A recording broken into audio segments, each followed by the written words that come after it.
सर्वप्रथम हमारे अनुज दिवंगत आलोक जी के इस श्रद्धांजलि सभा में ईश्वर से कामना करते हैं कि भगवान इन्हें मोक्ष दें, सद्गति की प्राप्ति हो। बात चूँकि मैं बेगूसराय से आया हूं और हमारे पूर्ववर्ती कई वक्ताओं ने इस कार्यक्रम में अपनी संवेदना व्यक्त किया, अपने शब्दों से श्रद्धांजलि अर्पित किया, लेकिन दिनकर की धरती होने के नाते मैं कहूँगा याचना नहीं अब रन होगा, याचना नहीं अब रन होगा, क्योंकि हमें इंतजार है सिर्फ आशुतोष जी के एक आवाज की। अगली कार्रवाई उनके आवाज पे, उनके दिशा निर्देश पर झारखंड सरकार, देवघर को ही मैं नहीं लपेटता, सिर्फ झारखंड, चूंकि इसमें निष्क्रियता कहीं न कहीं परिलक्षित हो रही है। जो हम सबों के सामने है वह है सरकार की उदासीनता।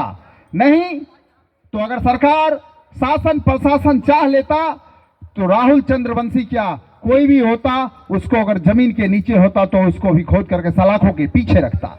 लेकिन कहीं न कहीं इनके किए हुए उपकार को झारखंड की सरकार ने अपकार में बदल दिया।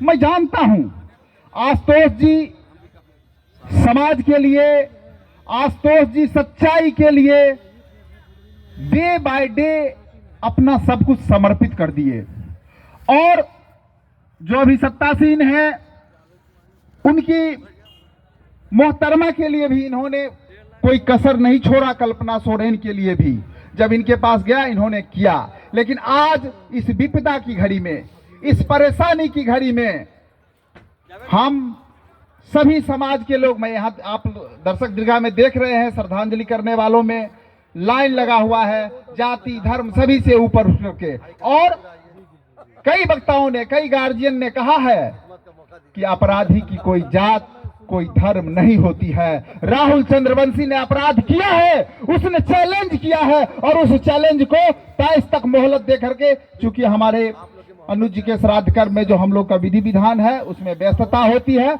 और वह कल खत्म हो जाएगा। उसके बाद इनके कहने के जैसा कहेंगे आशुतोष जी, उस हिसाब से समाज और बेगूसराय के सैकड़ों कार्यकर्ता आज यहाँ तक आए हैं, और उस दिन हजारों कार्यकर्ता अपनी काफिले के साथ जहां भी कहेंगे वहां पर हम खड़े मिलेंगे, क्योंकि हमें न्याय दिलाना है। हमें समाज के साथ जो कुछ चंद लोग अपना वर्चस्व कायम करके किसी को दबाने की बात करते हैं वो हमें मंजूर नहीं है। और इस अपराध, इस कुकृत्य के पीछे राहुल चंद्रवंशी हो या कोई हो, उसको अगर प्रशासन छोड़ती है तो छोड़ दे, वरना हम समाज के लोग छोड़ने वाले नहीं हैं। इन्हीं चंद शब्दों के साथ मैं पुनः अपनी गहरी संवेदनाओं के साथ भगवान से कामना करते हैं कि अनुज आलोक को मोक्ष की प्राप्ति हो।